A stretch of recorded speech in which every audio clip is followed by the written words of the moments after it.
Welcome. This is the video lecture on monopoly. I'm Professor Cherry. This is the second video lecture in the section on firm behavior. Previously we covered firms in competitive markets, and now we're going to turn to the monopolist. First, we're going to cover some basic issues related to monopolies. We're going to go over the cost structure, then the revenue structure, and then we're going to put those together to look at monopoly behavior. And then we're going to compare monopolies with competitive firms, and then finish up by discussing the issue of price discrimination. So the basics. Why do monopolies arise? If you recall, a monopoly is a single seller in the market. So the reasons a monopoly might arise would be that there's some barrier to entry that prohibits other firms from entering that market. Now these barriers can come from a number of sources. We're going to look at three. First, monopoly resources. This is when a single firm, or the monopolist, owns a key resource necessary in the production process. Second is a government-created monopoly. And there are laws, like patents, copyright laws, that give exclusive rights to a single producer. Pharmaceutical companies, for instance, when they develop a new drug, have exclusive rights for a number of years to produce that drug. And then when that patent runs out, other producers can enter the market. Then we have something called a natural monopoly. And this is when the costs are so high that it makes sense that we only have one provider. Utilities provide a good example of a natural monopoly. For instance, electricity providers, it makes sense that we only have one set of infrastructure, one provider of electricity for a particular town or city. But technology evolves, so those barriers that protect a natural monopoly might fade over time. For instance, AT&T was a monopolist that was a single provider of phone service for a number of years, but then technology evolved to the point where it made sense that competition could exist within that market.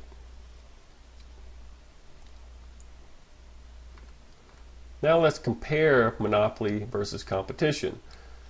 And the key difference is a monopolist has the power to influence the price, where a firm in a competitive market must take the market price as a given. This means that the monopolist will have a downward sloping demand curve. P and Q are negatively related. So if P goes up, quantity goes down. If P goes down, quantity goes up. Essentially, the monopolist is facing the market demand curve. So it's the demand curve that we were talking about before when we were looking at the market. Whereas the competitive firm did not face the market demand curve. They just faced their individual firm demand curve, which was horizontal, because if you recall, no matter what you did with quantity, price remained the same. So what this means is that a monopolist must simultaneously set price and quantity, not just quantity like a competitive firm has to do. So monopoly behavior. Let's look at profit maximization for a monopolist. Since they have control over price and quantity, and they have to weigh the balance between the effects from price changes and quantity changes and what that does to their profit. Right? They can increase production, but that's going to lower prices, or they could decrease production, and that's going to raise prices. And what you end up with is competing effects on what that does to your profit. And the second type of behavior we're going to look at is price discrimination. And this is strategically behaving to extract surplus from consumers to increase producer surplus, or the monopolist surplus.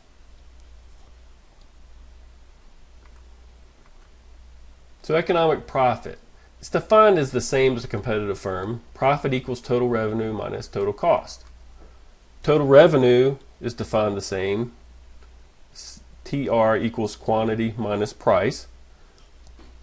And total cost is defined the same. You have explicit cost and implicit cost within total cost.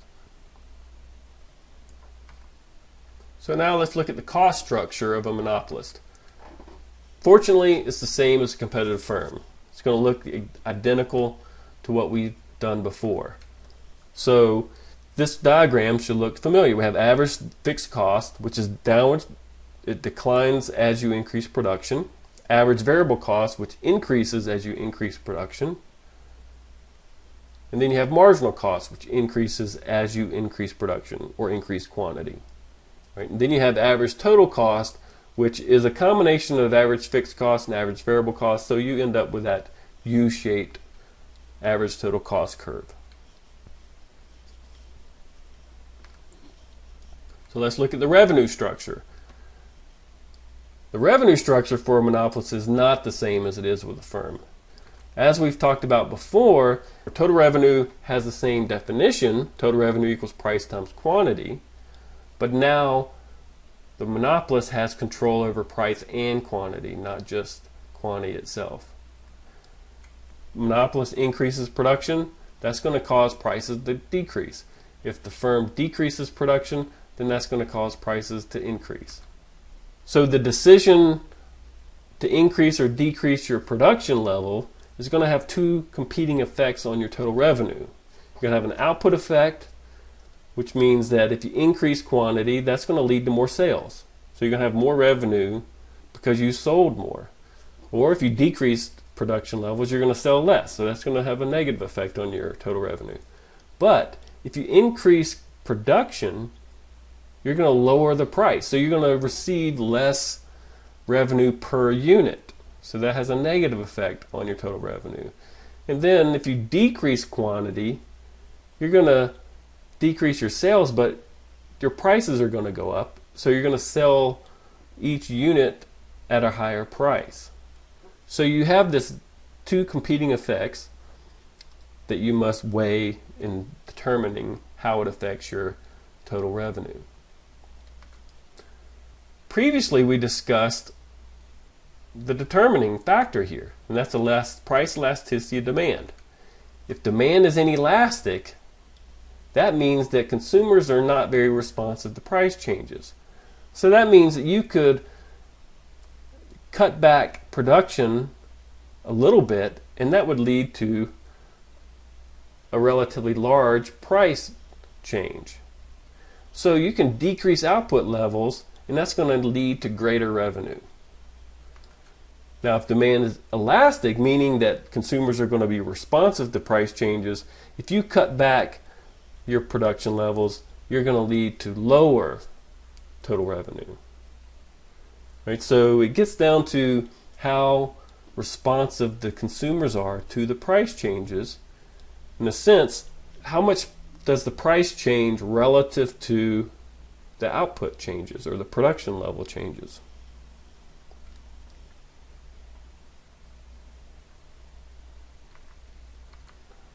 So total revenue is price times quantity.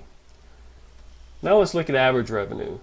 Average revenue is total revenue over quantity, which written another way would be P times Q over quantity. Of course, the quantities cancel each other out, so you end up with average revenue equals price. That's what we had with a competitive firm, and it was horizontal because price was fixed. In this case, the price is not fixed. So actually what you end up with is a different price depending on the quantity, which is by definition the demand curve. Right? You remember the demand curve is the relationship between price and quantity. Price changes as quantity changes, and that's what you end up with the average revenue. Then you have marginal revenue. And the marginal revenue is also the price. But again, this is not fixed. And we're going to go through an example that illustrates the relationship between total, average, and marginal revenues. First, let's look at two items with marginal revenue. Marginal revenue is downward sloping because price is lowered to sell one more unit. If you want to sell one more unit, you have to lower the price.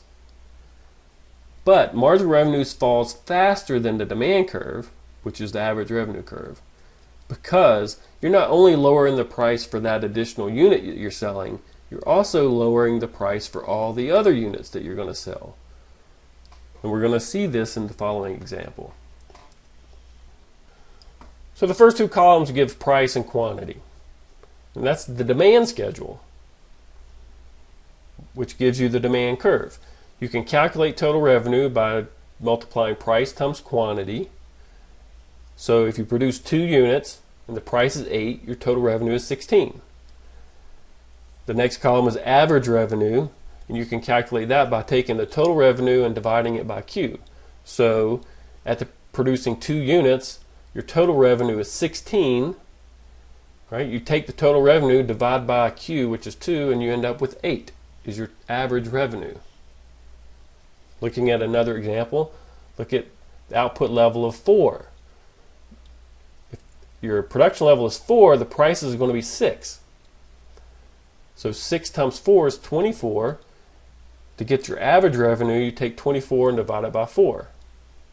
Right? And that gives you 6. Now a key item is marginal revenue. And that's the additional revenue of producing 1 more unit. So going from the production level of 2 to a production level of 3, your total revenue has changed from 16 to 21. So that's a change of $5. Right? Another example is going from 4 units of production to 5 changes your total revenue from 24 to 25. So your marginal revenue is 1. Now note that the marginal revenue is falling faster than the average revenue. And that's because when you increase production from 4 to 5, you're changing the price from 6 to 5.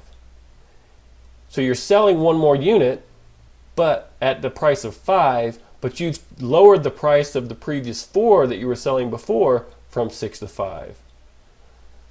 So you sold 1 more unit, but you lowered the price for the previous units that you were selling. So now let's look at it graphically. You have average revenue, which is the downward sloping demand curve. And then you have marginal revenue, which is falling faster than average revenue.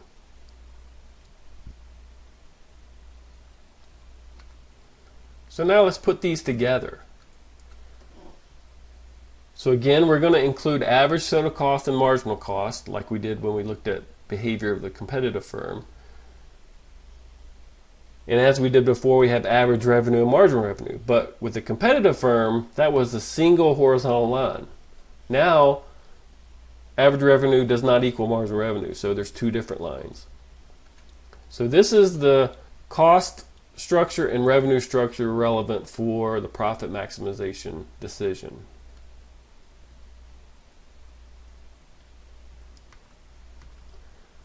So what is the profit maximizing point? The same as before. Marginal revenue equals marginal cost is where a monopolist will set its production level to maximize profit. So the profit maximizing production level is set at marginal revenue equals marginal cost, just like with the competitive firm. And why? The reasons are identical to before. Right? If marginal revenue is greater than marginal cost, then you would produce more. If marginal revenue is less than marginal cost, you would produce less.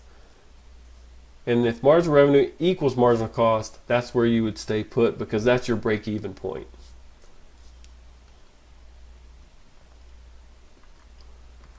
So now let's look at this profit maximizing point graphically. And this is what we end up with. You set quantity where marginal revenue equals marginal cost, which is the point where marginal revenue curve intersects the marginal revenue curve. From that point, you go straight down, and that's your quantity. Now, where do you set price? Don't make the mistake of going from that point where marginal revenue equals marginal cost over to your left to find the price. Because the price is determined by the demand curve, not the marginal revenue curve. So you take that point where you set quantity, where marginal revenue equals marginal cost, and you go up to and hit the demand curve, and then go over to find the price.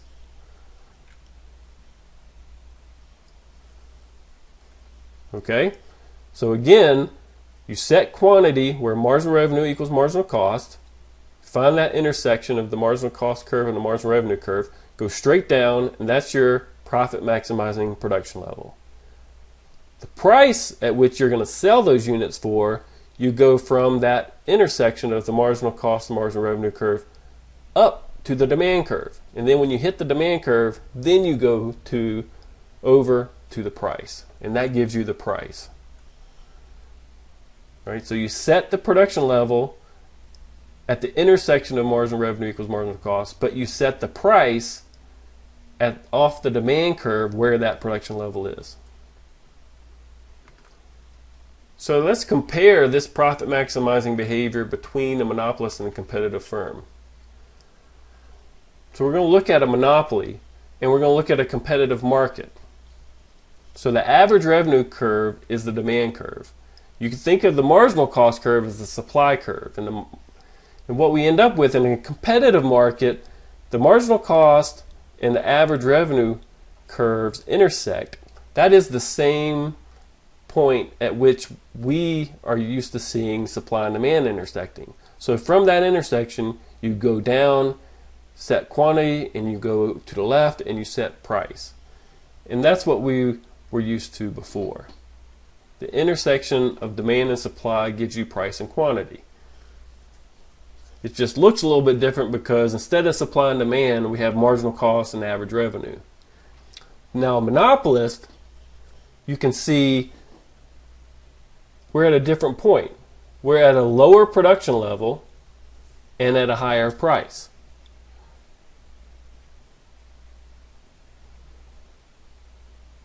So relative to the competitive market, what we're going to end up with is less production and at higher prices.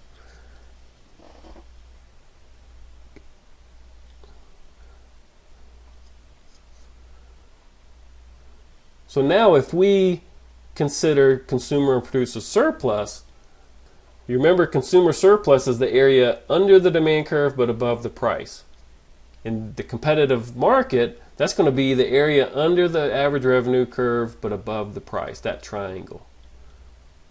And the producer surplus is going to be the area below the price but above the marginal cost. So you have these two triangles of producer and consumer surplus. For a monopolist, what we have is consumer surplus is defined the same, but now the price is higher, so the consumer surplus is going to be much smaller. Right? Still the area under average revenue and above price, but now you can see that that area is going to be smaller. And then we can see that the producer has a larger area because they were able to take some of that consumer surplus.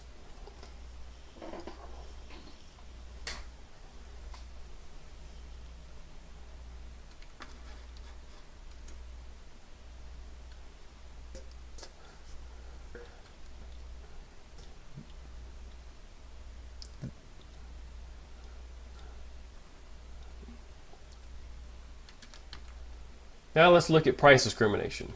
Up until now, we've assumed that a firm, a monopolist or a competitive firm, charges the same price to all consumers for all the units.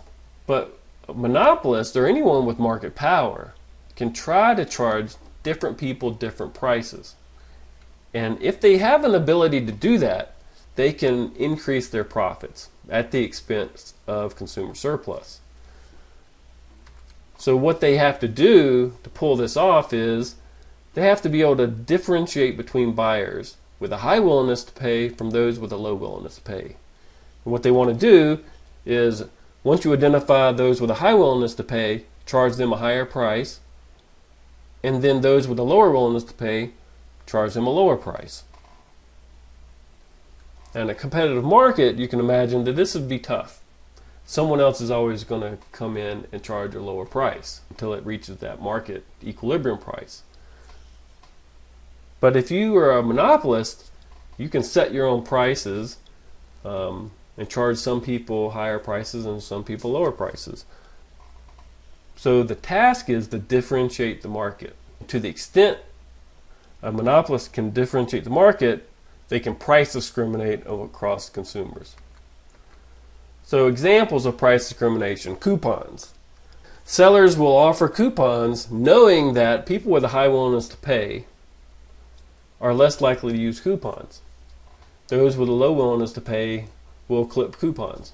So in the end, some people are going to pay a lower price than other people.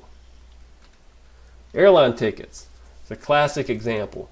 Used to be the case, it's a little bit less so now, but used to be the case you had clear-cut rules. So if you bought your ticket more than 2 weeks in advance and you had a Saturday night stay, airlines took that as a signal that you were a leisure traveler, because people plan vacations, especially if they're flying, usually more than 2 weeks in advance, and they usually involve a weekend stay.